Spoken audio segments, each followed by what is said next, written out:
কোন মন্ত্রী যদি রাস্তা দিয়ে হেঁটে যায়, তার সম্মানার্থে, তার মর্যাদার জন্য ফেরেশতারা নূরের ডানা বিছিয়ে দেয়, এই কথা বলা হয় নাই। শুধুমাত্র তালিবুল ইলম, যে আল্লাহর কোরআন পড়বে, যে ইলমে দ্বীন অর্জন করবে, তার জন্য ফেরেশতারা নূরের ডানা জমিনের মধ্যে বিছিয়ে দেয়। সুবহানাল্লাহ। এই যে ত্যাগ স্বীকার করলাম, আমি রবকে সন্তুষ্ট করার জন্য, আমি রব খুশি হয়ে যাব। তোমার সন্তান হাফেজ হবে, তার পক্ষে থাকবে আল্লাহর কোরআন। তোমার সন্তানকে হাফেজ বানিয়েছে ছোট বান্দা, আজকে তোমাকে অনেক মর্যাদা আমি আল্লাহ দিব। আল্লাহ কি মর্যাদা দিবেন? হাফেজে কোরআনের মা বাবারে ডাইকা এবার রব্বুল আলামিন হাফেজে কোরআনের মা বাবার মাথার মধ্যে একটা টুপি পরায়া দিবে, নূরের টুপি, নূরের মুকুট, যেই টুপির আলো হবে সূর্যের মতো আলোকিত। বলেন সুবহানাল্লাহ। সমস্ত হাসরবাসী তাকায়া থাকবে, নূরের টুপি ঝলমল করতে থাকবে। সবাই বলবে এত সম্মান, এত মর্যাদা তাকে কেন দেওয়া হলো? তার মাথার মধ্যে কি এমন একটা টুপি পরায়া দিছে, টুপিটা শুধু ঝলমল করে, ঝলমল করে, ঝলমল করে। সবাই ওই হাফেজে কোরআনের মা বাবার মাথার দিকে তাকায়া থাকবে আর আফসোস করবে, আমি যদি আমার সন্তানকে হাফেজ বানাইতাম, আমার সন্তানকে যদি কোরআনে ইলম শিখাইতাম, তাহলে আজকে আমিও তাদের মতো সম্মানের অধিকারী হতে পারতাম না। আল্লাহর হাবিব সাল্লাল্লাহু আলাইহি ওয়াসাল্লাম বলেন, কেউ যদি দ্বীনি ইলম অর্জনের জন্য রাস্তা অতিক্রম করে, রব্বুল আলামিন দয়ার নজরে জান্নাতের রাস্তা সমূহের মধ্য থেকে একটা রাস্তা তাকে অতিক্রম করিয়ে দেন। বলেন সুবহানাল্লাহ। ওয়া ইন্নাল মালাইকাতা লাতাদউ আজনিহাতাহা রিদাল লিতালিবিল ইলম। ওই তালিবুল ইলমের জন্য আসমানের ফেরেশতারা রিদাল লিতালিবিল ইলম, সন্তুষ্টি চিত্তে, খুশি হয়ে, আনন্দের সাথে ওই নূরের তৈরি ফেরেশতারা তাদের ডানা সমূহ জমিনের মধ্যে ওই তালিবুল ইলমের জন্য বিছায়া দেয়। বলেন সুবহানাল্লাহ।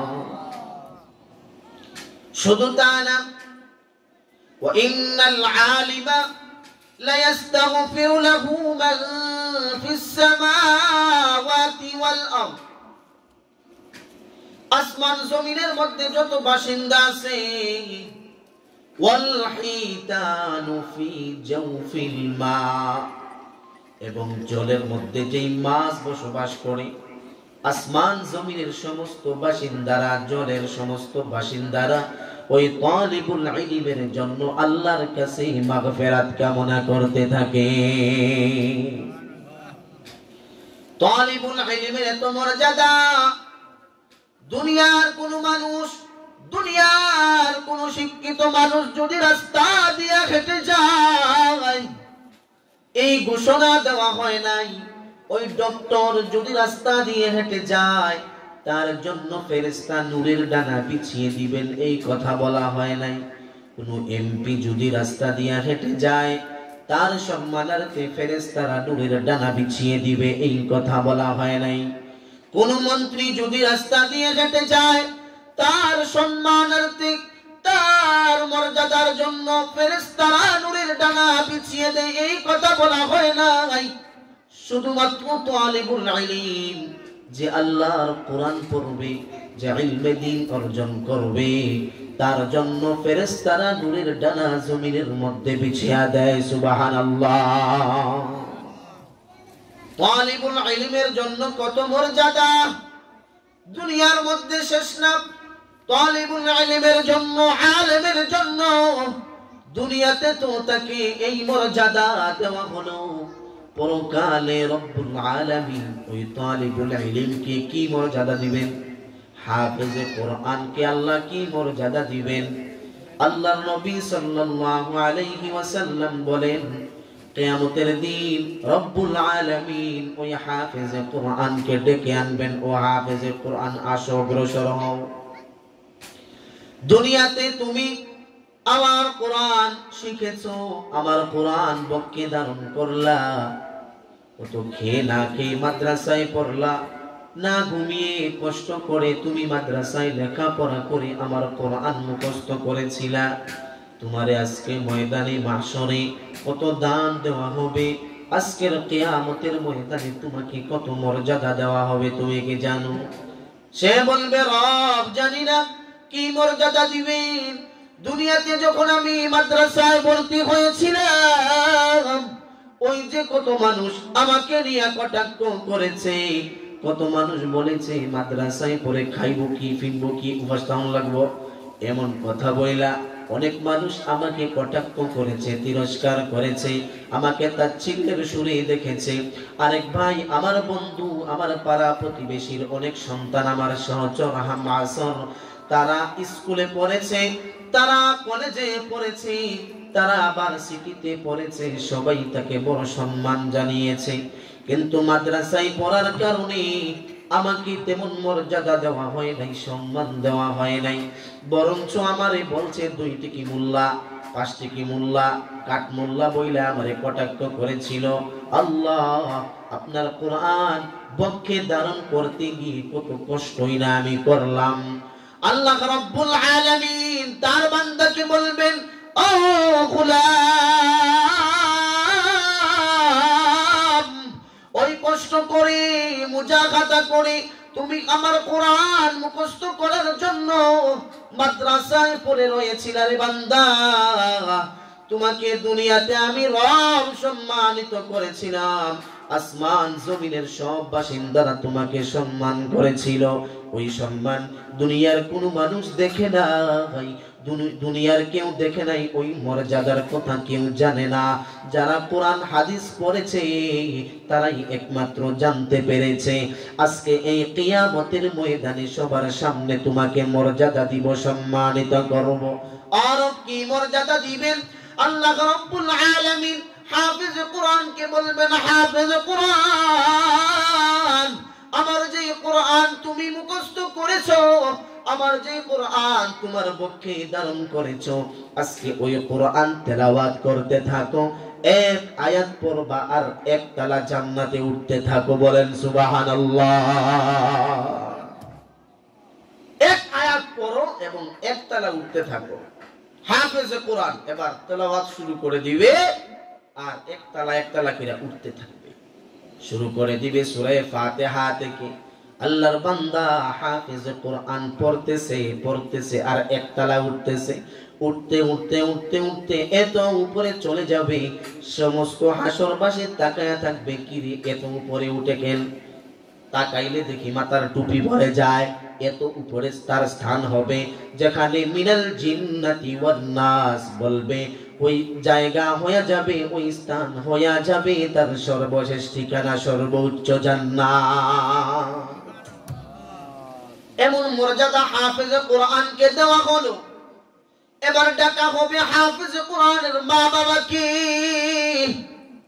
হাফেজে কোরআনের মা বাবাকে ডাইকা রব বলবেন, হাফেজে কোরআনের মা বাবারে, তোমার সন্তানকে তুমি মাদ্রাসায় দিয়েছিলা, তোমার সন্তানকে হাফেজ বানিয়েছো, আলেম বানাইছো, তুমি এটা জানতা?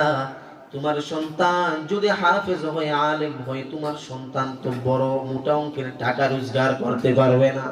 আপনারা কি জানেন, যারা আলেম হয়, হাফেজে কোরআন হয়, এদের বেতন কি খুব বেশি হয়?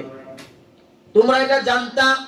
তোমার সন্তান যদি হাফেজ হয়, তোমার সন্তান যদি ইমাম হয়, তোমার সন্তান তো সে মোটা অঙ্কের টাকা রোজগার করতে পারবে না, তোমার সন্তান বড় বড় আপনার বেতন পাবে না, তোমার সন্তান বড় চাকরিজীবী হতে পারবে না। জানার পরেও ও সন্তান, তোমার সন্তানকে এত কিছু জানার পরেও তুমি স্কুলে দেও নাই, ভার্সিটিতে দেও নাই, তোমার সন্তানকে তুমি আলেম বানিয়েছো, হাফেজে কোরআন বানিয়েছো। এই যে ত্যাগ স্বীকার করলাম, আমি রবকে সন্তুষ্ট করার জন্য, আমি রব খুশি হয়ে যাব। তোমার সন্তান হাফেজ হবে, তার পক্ষে থাকবে আল্লাহর কোরআন। তোমার সন্তানকে হাফেজ বানিয়েছে ছোট বান্দা, আজকে তোমাকে অনেক মর্যাদা আমি আল্লাহ দিব। আল্লাহ কি মর্যাদা দিবেন? হাফেজে কোরআনের মা বাবারে ডাইকা এবার রব্বুল আলামিন হাফেজে কোরআনের মা বাবার মাথার মধ্যে একটা টুপি পরায়া দিবে, নূরের টুপি, নূরের মুকুট, যেই টুপির আলো হবে সূর্যের মতো আলোকিত। বলেন সুবহানাল্লাহ। সমস্ত হাসরবাসী তাকায়া থাকবে, নূরের টুপি ঝলমল করতে থাকবে। সবাই বলবে এত সম্মান, এত মর্যাদা তাকে কেন দেওয়া হলো? তার মাথার মধ্যে কি এমন একটা টুপি পরায়া দিছে, টুপিটা শুধু জলমল করে, জলমল করে, জলমল করে। সবাই ওই হাফেজে কোরআনের মা বাবার মাথার দিকে তাকায়া থাকবে আর আফসোস করবে, আমি যদি আমার সন্তানকে হাফেজ বানাইতাম, আমার সন্তানকে যদি কোরআনে ইলম শিখাইতাম, তাহলে আজকে আমিও তাদের মতো সম্মানের অধিকারী হতে পারতাম। আফসোস জানাইতে থাকবে, আহারে করলাম কি করলাম? আমার সন্তানটারে যদি স্কুলে না দিয়া, ভার্সিটিতে না দিয়া, মাদ্রাসায় যদি দিতাম, আর যদি আল্লাহর কোরআন শিখতো, তাহলে তো আমার সন্তানের কারণে আজকে আমিও মর্যাদাশীল হতে। বর্তমান সমাজে মানুষ হাফেজদেরকে দাম দেয় না, আলেমদেরকে দাম দিতে চায় না। কিন্তু একটা আলেমের কত মর্যাদা, একজন হাফেজে কোরআনের কত দাম। এরা কোনো সাধারণ মানুষের ওয়ারিস না, উত্তরাধিকারী না। আমার নবী বলেন, ইন্নাল উলামা ওয়ারাসাতুল আম্বিয়া ওয়া ইন্নাল আম্বিয়া লাম ইউওয়ারিসু দিনারাও ওয়ালা দিরহামা। নবী আমার জানিয়েছেন, যারা আলেম হবে তারা হবে নবীর ওয়ারিস, নবীদের ওয়ারিস, আম্বিয়া আলাইহিমুস সালামের ওয়ারিস।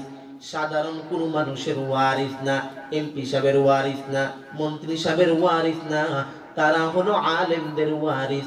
ওয়ারাসাতুল আম্বিয়া, ওয়ারাসাতুল আম্বিয়া হয়ে দুনিয়াতে তারা নবীদের জিম্মাদারি পালন করবে। যারা আলেম হবে, যারা নবীদের ওয়ারিস হবে, তাদের জিম্মাদারি কত কঠিন। বলে ওই আলেমরা তারা দুনিয়াতে ইলম অর্জন করার পর মানুষ কিভাবে জান্নাতি হবে, মানুষ কিভাবে আল্লাহর পক্ষ থেকে নাজাত পেয়ে জাহান্নাম থেকে মুক্ত হয়ে কিভাবে মানুষ জান্নাতি হতে পারবে, এই মিশন ভীষণ নিয়ে আলেমরা চলাফেরা করে। আলেমরা চায় মানুষ যেন আল্লাহ আল্লাহ আল্লাহ মুখী হয়ে যায়, মানুষ যেন আল্লাহওয়ালা হয়ে যায়, মানুষ যেন রবওয়ালা হয়ে যায়। আজকের এই মাহফিল দুনিয়ার কোনো মানুষকে সন্তুষ্ট করার জন্য না, আজকের এই মাহফিল দুনিয়ার কোনো মানুষকে খুশি করার জন্য দেওয়া হয় নাই। এই মাহফিল এই কারণেই দেওয়া হয়েছে, এখানে আলেমরা আসবে, আলেমরা এসে কোরআনের আলোচনা করবে, আলেমরা এসে মানুষকে বুঝাবে, কোরআনের কথা শোনাবে, জান্নাত জাহান্নামের কথা শোনাবে, আর মানুষরা যেন আমল করে জান্নাতি হতে পারে। এজন্যই মাহফিলের আয়োজন, ঠিক কিনা? না অন্য কোনো উদ্দেশ্য আছে নাকি? অন্য কোনো উদ্দেশ্যে এই দ্বীনি মাহফিল সাজানো হয় না। এখানে উলামায়ে কেরাম মানুষকে হেদায়েতের রাস্তায় পরিচালিত করার জন্য দিক নির্দেশনামূলক কথা বলবেন, আলোচনা করবেন। মানুষ যেন এই আলোচনা শুনে আমল করে, মানুষ যেন জাহান্নাম থেকে মুক্তি পায়, মানুষ যেন জান্নাতি হতে পারে। এই জন্যই আজকের এই মাহফিলের আয়োজন করা হয়েছে, ঠিক না বেঠিক? তো বলছিলাম, উলামায়ে কেরাম, আলেমরা যারা ইলম অর্জন করে, আপনি যদি খুব গভীর ভাবে নজর দিয়ে দেখেন, প্রাথমিক পর্যায়ে আলেমরা ইলম অর্জন করার ক্ষেত্রে অনেক কষ্ট করে, না খাইয়া, না ঘুমাইয়া, না পড়তে পারে না, আপনার জামা পায় না, ঠিকমতো খানা পায় না, কষ্ট করে পড়ে। আপনি মাদ্রাসার খবর নিয়ে দেখেন ছাত্ররা কত কষ্ট করে পড়ে। আমরা যখন মাদ্রাসায় পড়তাম খানা দিত, খানা সামনে নিয়ে অনেকদিন কাঁদছি পর্যন্ত, কান্না করছি পেটের ক্ষুধায়। আলু খাইতে খাইতে জীবন নষ্ট, ডাল আলু ডাল খাইতে খাইতে লাইফ বরবাদ। কত খাওয়া যায়। এই কষ্ট করে আলেমরা ইলমে দ্বীন অর্জন করে। এখানেই শেষ না, আলেম হওয়ার পর এই সমস্ত ওয়ারাসাতুল আম্বিয়ারা তারা দ্বীনে খেদমতে লেগে যায়। দ্বীনে খেদমতে লাগার পরে যে খুব ভালো থাকে তাও না, ওইখানেও দেখবেন বেতন কম, হাদিয়া কম, ঠিক না? আপনাদের দিকে বেশি হইতে পারে, আমরা এলাকার কথা বলতেছি, আপনাদের এখানে বেশি হবে। আপনাদের কি বলে শহরের সাইডের মানুষ আপনারা। তো আলেমরা সবসময় কষ্ট করে, তবুও তাদের কোনো চাওয়া পাওয়া থাকে না। এমনি সরকারি কোনো আপনার বেতন বাড়ানোর জন্য আন্দোলন হয়, মিছিল হয়, মিটিং হয়, সংগ্রাম হয়, কিন্তু আজ পর্যন্ত কোনো ইমামরা কি রাস্তায় নামছিল নাকি যে বেতন বাড়াতে হবে, মানি না, এগুলো কইছিল নাকি? আপনাদের এদিকে কোনোদিন কোনো ইমাম বলছিল? তার মানে কি, একজন আলেম আজকের সমাজে একজন সাধারণ থেকে সাধারণ মানুষের বেতন সেও ইনকাম করে অন্তত মাসে 20,000। একবারে সমাজের তুচ্ছ ব্যক্তি যে রিক্সা চালক, ভ্যান চালক, তারও মাসে অন্তত 20,000 বুঝে আছে না? কথা কোন না দিয়ে আপনারা আছে না নাই? আছে না নাই? আর একজন আলেমের বেতন কত? সর্বোচ্চ 7-8, এই তো নাকি? আপনি এখানে আমি যদি আপনাদেরকে জরিপ করি, জিজ্ঞাসা করি, যদি আপনারা এটা বলতে বাধ্য হবেন যে হুজুর একজন আলেম যেই বেতন পায়, আমরার মাসে বাজারে গিয়ে আছে নাস্তা করি, বিড়ি খাই, সিগারেট খাই আর পান খাই, এখানেই আমাদের এই টাকা শেষ হয়ে যায়। একজন আলেম চলে কেমনে, কিভাবে চলে, চালায় কে? আওয়াজ দিয়া কন্যা, কে চালায়? আল্লাহ চালায়। আল্লাহ চালাবে, আবার একবারে পুরো আল্লাহ চালাই বই কথা কইও বইয়া থাকলে হইতো না তো। যারা সমাজপতি হবে, যারা সমাজে থাকবে, বুঝমান বুঝদার হবে, যারা যাওয়াইল উকুল হবে, তারা এটা চিন্তায় আনবে, এটা চিন্তা করা উচিত যে একজন মানুষ চলতে ফিরতে কত টাকার প্রয়োজন, অন্তত সে যেন মোটামুটি একটু চলতে পারে, ওই রকম তাকে সুযোগ দেওয়া, ওই রকম ব্যবস্থাপনা, হাদিয়া, তোহফা, বেতন দেওয়া তাকে, যাতে করে সুন্দর মতো তার ফ্যামিলি নিয়ে এসে চলতে পারে। ঠিক না বেঠিক? এমনি তো আপনি হুজুরে ইমাম সাহেবের দাওয়াত দিয়া খাওয়ান, দেশি মুরগ খাবেন, এটা ঠিক আছে, উনি খায়, উনি তো ঠিক আছে আপনার বাড়িতে খাইতেছে, কিন্তু উনার ফ্যামিলি কি খায়? উনার পরিবার, বাড়িতে স্ত্রী আছে, সন্তান আছে, মা আছে, বাবা আছে, তারা কি পায়? খাইতো না? হুজুরকে দাওয়াত একটা কইনি যে আপনারা খাওয়াইছেন, বাবা তো একটা সাইরানি ব্যাগ দেন, ব্যাগও আপনি বুঝতে একটু দেয়া দেন, বাকি লিয়া যায়, এরকম কইছে নাকি কোন হুজুরে? এগুলা, এই বিষয়গুলা খুব চিন্তায় আনা, ফিকিরে আনা। আপনি যদি আজকে আলেমদের সম্মান বজায় রাখেন, তাদের মর্যাদা যদি আপনি ভুলণ্ঠিত না হতে দেন, তাহলে কিয়ামতের দিন আল্লাহ পাক রব্বুল আলামিন ওই আলেমের সঙ্গী বানায়া আপনাকে জান্নাতের মালিক বানায়া দিবে। সুবহানাল্লাহ বলেন। তো আলেম ছাড়া আপনি কোন জায়গায় চলতে পারবেন না। দুনিয়াতে যেমন আলেম ছাড়া আপনি অচল, চলতে পারবেন না, পদে পদে আলেম লাগবে, কিয়ামতে গিয়াও আপনার কি লাগবে? আলেম লাগবে, ওইখানেও আলেমের প্রয়োজন হবে। যদি আপনার সম্পর্ক আলেমের সাথে হয়, মহব্বত যদি আলেমের সাথে হয়, তাহলে ওই আলেম যদি জান্নাতি হয়, তাহলে ওই আলেমটা আপনার জন্য সুপারিশ করে আল্লাহর কাছে আপনাকে জাহান্নাম থেকে মুক্তি করে জান্নাতে নিয়ে যেতে পারবে। সুবহানাল্লাহ বলেন। তো বলছিলাম, ইলমে দ্বীন অর্জন করতে গিয়ে কষ্ট হয় নাকি হয় না? বলেন না সবাই, কষ্ট হয় নাকি হয় না? ইতিহাসের পাতায় একজন মাত্র লোক আছে যে ইলম অর্জন করতে গিয়ে, পড়তে গিয়ে যেই কষ্ট হয়, এই কষ্টটা ওনার হয় নাই। একজন, যার নাম হলো ইমামউদ্দিন রহমতুল্লাহ আলাইহি। নামটা কি? বলেন না জুড়ে, বুঝলাম না, আমার খিদা লাগছে না, পেটে মুখ লাগছে। খাওয়া দাওয়া তো এসব করে করবেন, এখন যদি আওয়াজ কমে যায় আর সব আলোচকটা রয়েই গেলেন, আপনাদের আওয়াজ কম থাকলে আলোচনা করতে ভালো লাগবে না। জোরে বলেন নামটা কি? ইমামউদ্দিন, হযরত ইমামউদ্দিন রাহমাতুল্লাহি আলাইহি। উনার বাবা ছিলেন না, উনি গরু রাখতেন, রাখাল ছিলেন। আগে তো রাখাল থাকতো, এখন তো এগুলো পাওয়া যায় না।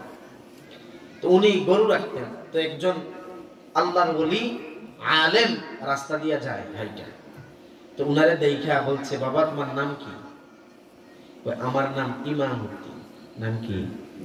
বলেন বলেন জোরে, নাম কি? ইমাম।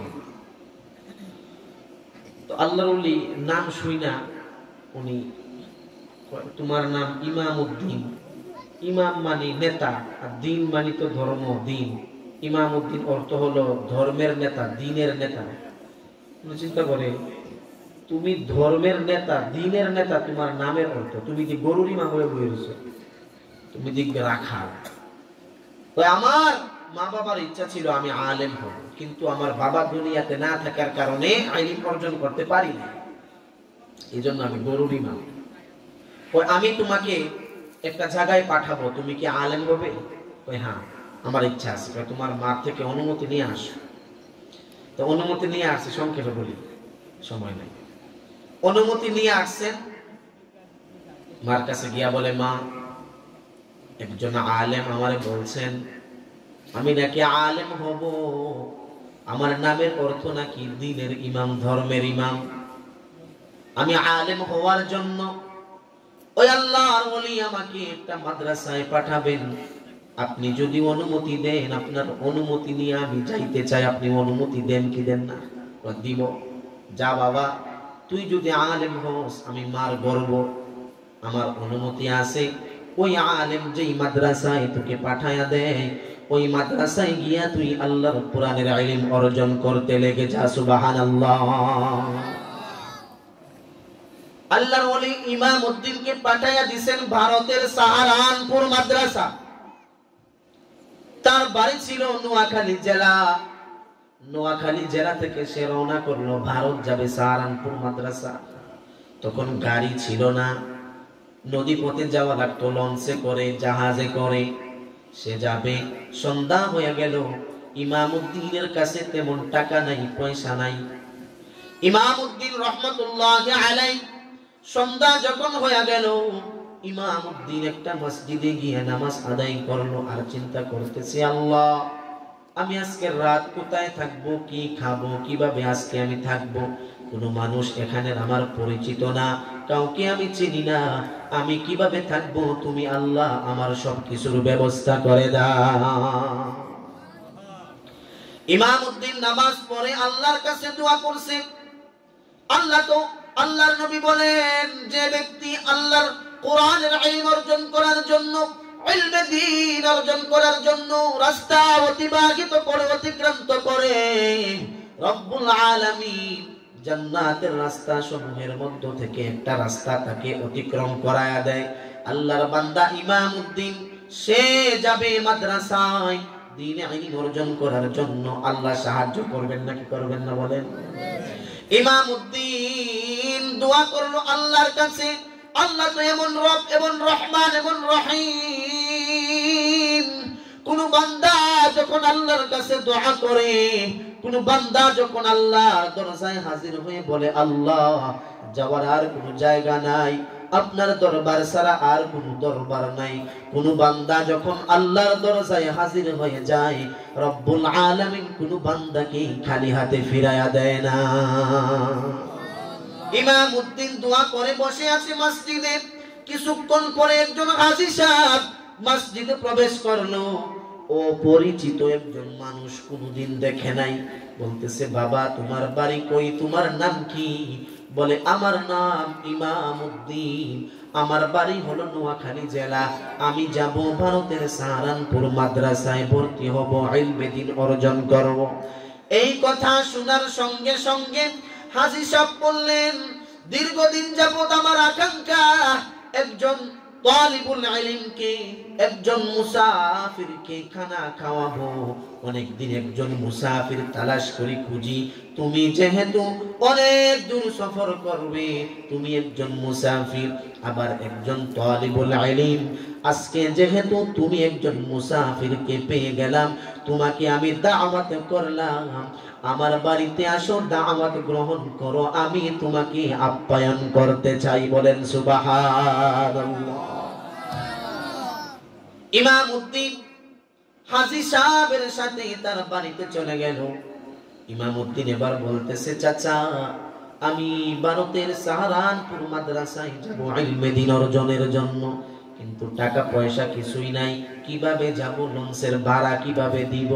ইমামউদ্দিন যখন ওই মুরব্বির সাথে, ওই হাজী সাহেবের সাথে কথাবার্তা বলতেছে, দাওয়াত খাইলো, সবকিছু ঠিকঠাক মতো, হাজী সাহেব বলতেছে, বাবা তুমি ইলমে দ্বীন অর্জনের জন্য যাবে, আমাকে আল্লাহ সম্পদ কম দেয় নাই, টাকা কম দেয় নাই, ভারতের সাহারানপুর মাদ্রাসায় যাওয়া পর্যন্ত যত টাকার প্রয়োজন হয় আমি তোমাকে সব টাকার ব্যবস্থা করে দিব। সুবহানাল্লাহ, জোরে বলেন না। ভারতের সাহারানপুর মাদ্রাসা পর্যন্ত সব টাকা হাজী সাহেব দিয়ে দিয়েছেন।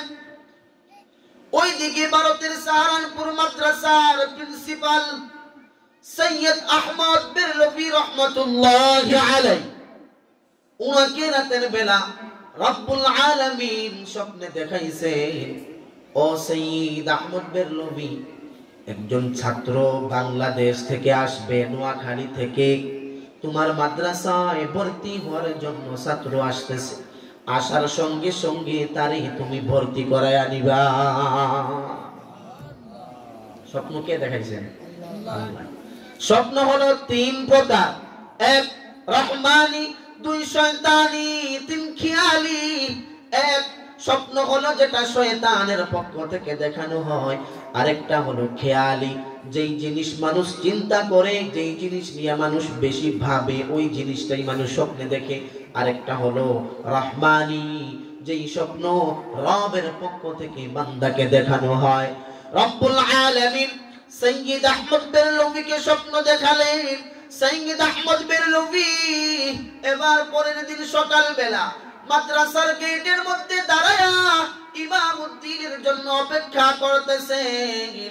অপেক্ষা করেন কখন ইমামউদ্দিন আসবে, তাকে সুস্বাগতম জানায়া, অভ্যর্থনা জানায়া, তাকে অভিনন্দন জানায়া তাকে মাদ্রাসায় ঢুকাবে, ভর্তি করাবে।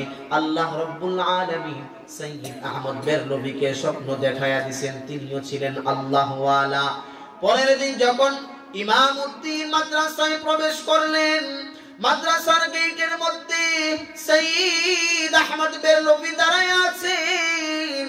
ইমামউদ্দিনের চেহারা দেখে জিজ্ঞাসা করলেন, বাবা তোমার নাম কি? বাড়ি কয়? কই আমার নাম ইমামউদ্দিন, আমার বাড়ি হলো বাংলাদেশের নোয়াখালী জেলা। এই ছাত্রের কথাই আল্লাহ আমারে স্বপ্ন দেখাইছিলেন। এবার ইমামউদ্দিনকে মাদ্রাসায় নিয়ে ভর্তি করাইয়া দিয়েছেন এবং উস্তাদের বাড়িতে, প্রিন্সিপাল সাহেবের বাড়িতে ইমামউদ্দিনকে রোজিং রাইখা তাকে সুন্দর মতো খাওয়ায় আর লেখাপড়া শিখা। ইমামউদ্দিন লেখাপড়া করে সৈয়দ আহমদ বেরলভীর বাড়িতে খাওয়া দাওয়া করে।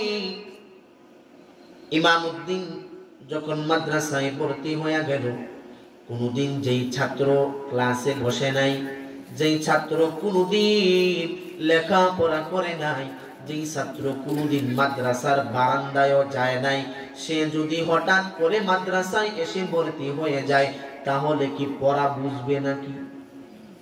কথা বুঝেন নাই? হঠাৎ করে একজন ভর্তি হলো মাদ্রাসায়, লগে লগে গিয়া কি পড়া বুঝবে না?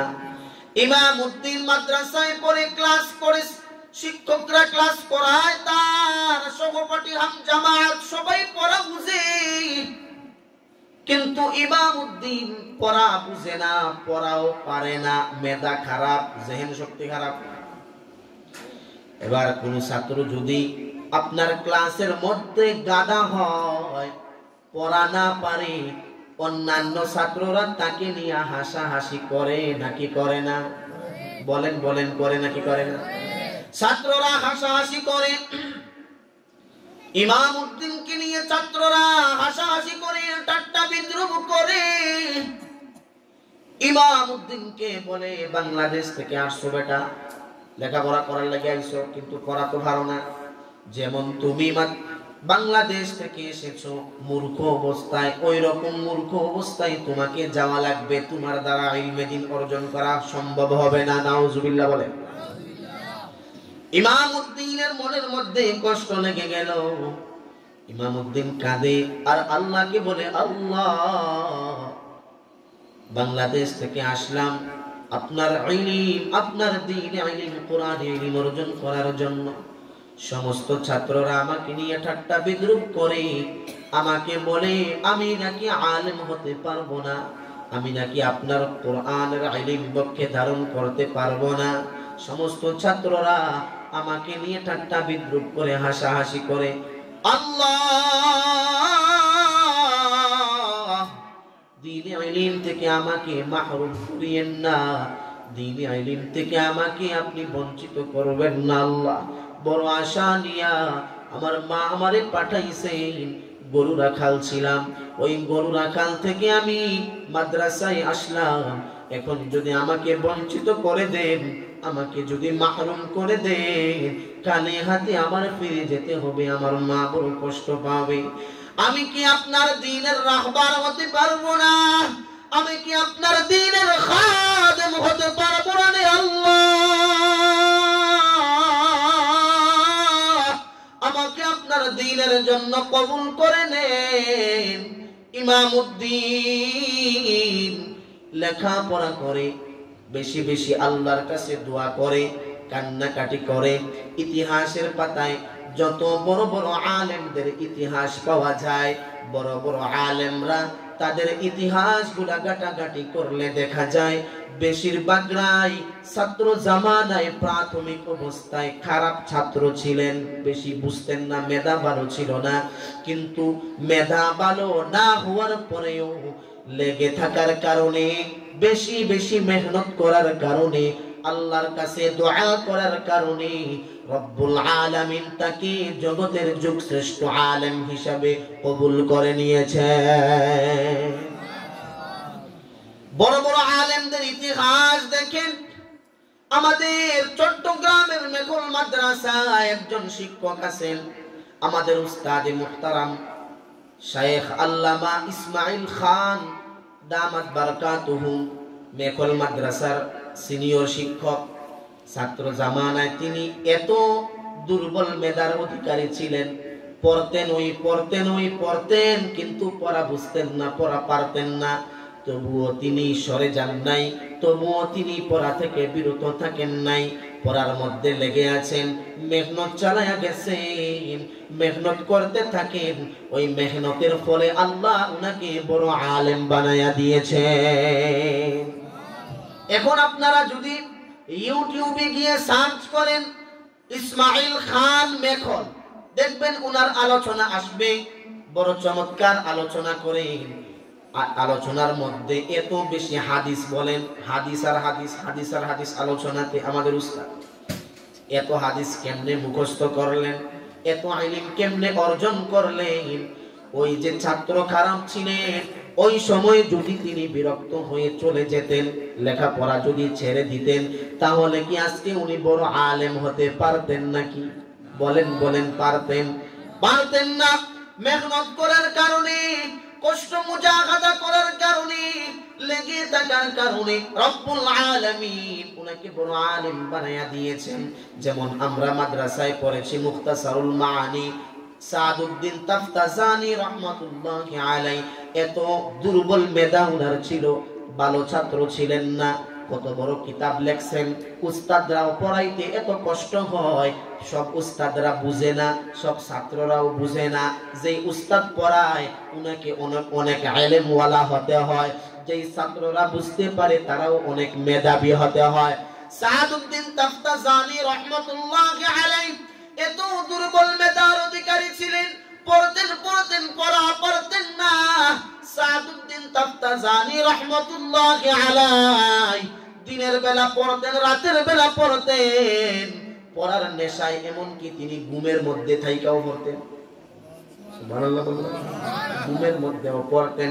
একদিন ঘুমের ঘরে স্বপ্নে দেখেন একজন আয়েশা বলতেছে, সাদ রে, উস্তাদ তোমাকে ডাকতেছে, তুমি আসো দেখা করার জন্য। কোথায়? জাগ্রত না ঘুমে? বলেন না, ঘুমে। ঘুমে উনি স্বপ্নের মধ্যেই বলতেছে, না আমি এমনি গাদা ছাত্র, পড়া পারি না, এখন যদি আমি চলে যাই তাহলে আমি পড়ার টাইম পাবো কই? এমনি তো পড়া পারি না, আরো যদি এদিক সেদিক যাই তাইলে আমারে আরো পারবো না পড়া। উনি চলে গেছে। একটু পরে আবার আসছে, কয় হুজুর তোমার ডাকতেছে, আসো। কয় আমার পড়তে হবে। এবার উনি আবার চলে গেল। এবার তৃতীয়বার ওই ছেলেটা আয়েশা বলতেছে, সাদ, আল্লাহর নবী তোমাকে ডাকতেছেন, তুমি তাড়াতাড়ি গিয়ে আল্লাহর নবীর সাথে সাক্ষাৎ করো। সাদউদ্দিন তাফতাজানি নবীর কথা শোনার সঙ্গে সঙ্গে সাদ পরে, ওই তুই আমারে আগে কেন বললি না? আল্লাহর নবী আমার মতো নাদানকে, আল্লাহর নবী আমার মতো নালায়েককে তলব করেছেন। আগে যদি বলতি, প্রথমবারই তো আমি নবীর সাথে গিয়ে সাক্ষাৎ করতাম। সাদ এবার দ্রুত গেছে, গিয়া দেখে আল্লাহর নবী বসে আছেন, অনেক মানুষ ওনার সামনে। এবার গিয়া বলে, ইয়া রাসূলুল্লাহ, ইয়া হাবিবাল্লাহ, আপনি আমাকে তলব করেছেন, আগে যদি জানতাম আমি দেরি করতাম না। আল্লাহর নবী বলেন, সাদ রে, সমস্যা কি? কই আমি পড়া পারি না, মেধা ভালো না, পড়া মনে থাকে না। আল্লাহর নবী সাল্লাল্লাহু আলাইহি ওয়াসাল্লাম উনার মুখ থেকে একটু লালা বের করে স্বপ্নের মধ্যেই সাদউদ্দিন তাফতাজানির মুখে ঢেলে দিয়েছে।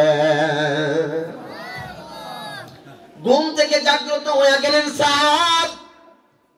পরের দিন যখন ক্লাসে বসলেন, সাদউদ্দিন তাফতাজানি, গতকালকের সাদ আর আজকের সাদ এক না।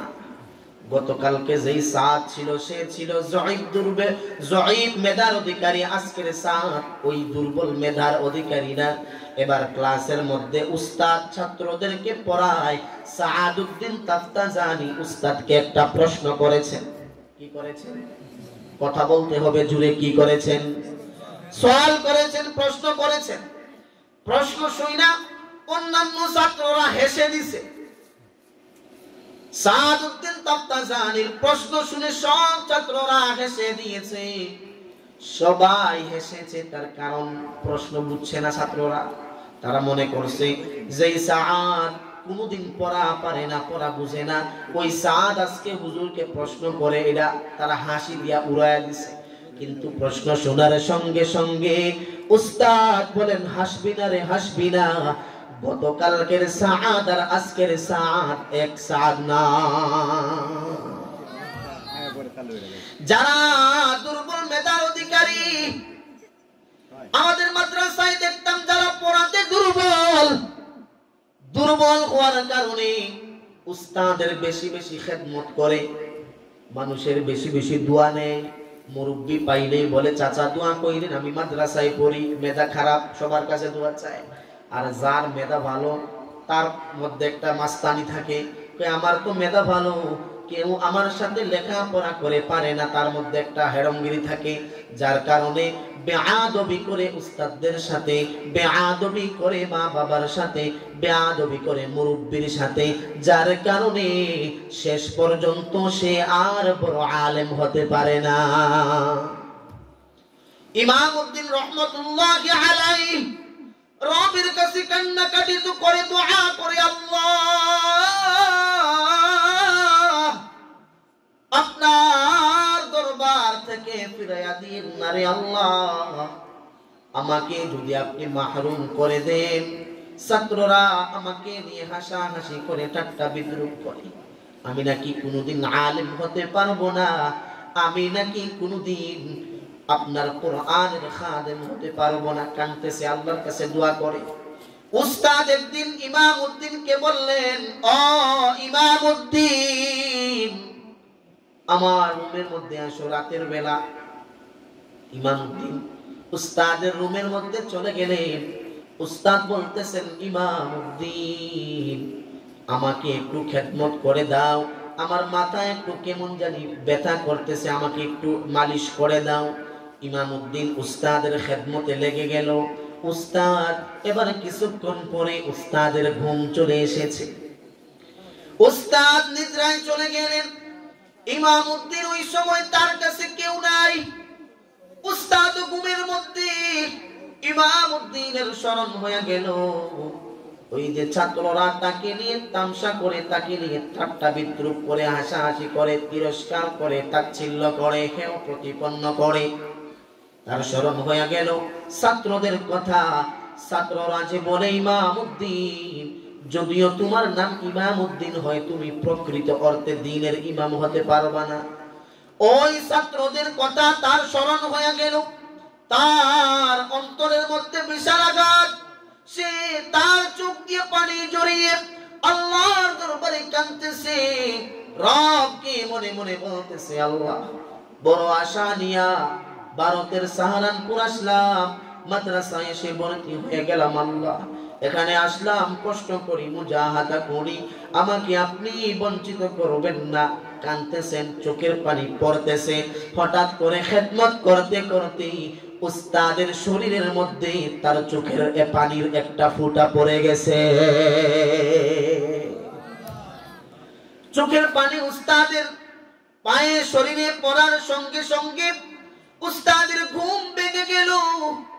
সঙ্গে সঙ্গে সাইয়্যিদ আহমদ বেরলভী ইমামউদ্দিনকে বললেন, ইমামউদ্দিন, কেন কাঁদো বাবা? কান্নার কারণ কি? কেউ কি গালি দেয় নাকি? কেউ কি তোমাকে কিছু বলে নাকি? নাকি তোমার কোন সমস্যা? না বাড়ির কথা মনে পড়েছে? কেন তুমি কাঁদো? ইমামউদ্দিন এবার উস্তাদকে বললেন, উস্তাদ জি, আমি বাংলাদেশ থেকে বড় আশা নিয়ে, বড় ইচ্ছা নিয়ে এসেছি, আকাঙ্ক্ষা নিয়ে এসেছি।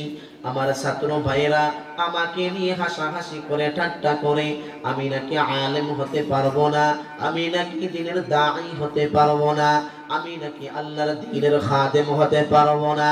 ওই কথা মনে পড়েছে। আমার মার ইচ্ছা, আমার বাবার ইচ্ছা, আল্লাহর কোরআনের খাদেম হয়ে যাব। আমাকে নিয়ে সবাই ঠাট্টা বিদ্রুপ করে, আমি নাকি আলেম হব না।